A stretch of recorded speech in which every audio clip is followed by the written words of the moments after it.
പാടലീപുത്രയുടെ രാഷ്ട്രീയ മണ്ണ് ഇളക്കിമറിക്കാൻ BJPക്കെതിരെ ശക്തമായ പടയൊരുക്കം നടത്താൻ കോൺഗ്രസിന്റെ ദേശീയ നേതാക്കന്മാർ കളം നിറയാൻ പോവുകയാണ്.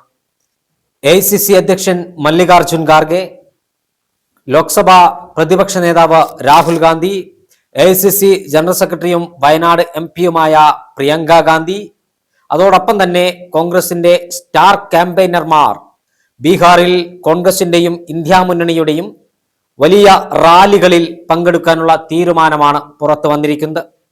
രാഹുൽ ഗാന്ധി 12ഓളം റാലികളിൽ പങ്കെടുക്കുമെന്നാണ് പുറത്തു വരുന്ന വിവരം.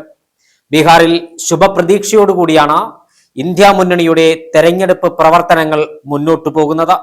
ഒരു ഭാഗത്ത് ജനതാദൾ യുണൈറ്റഡ് BJP സർക്കാരിന്റെ ജനവിരുദ്ധ നയങ്ങൾ തുറന്നു കാണിച്ചുകൊണ്ട് പ്രചരണം മുന്നോട്ടു പോകുമ്പോൾ, മറുഭാഗത്ത് കേന്ദ്ര സർക്കാരിന്റെ സംഘപരിവാർ വൽക്കരണം തുറന്നു കാണിച്ചുകൊണ്ടാണ് ഇന്ത്യ സഖ്യത്തിന്റെ പ്രചരണ പ്രവർത്തനങ്ങൾക്ക് ആക്കം കൂട്ടുന്നത്.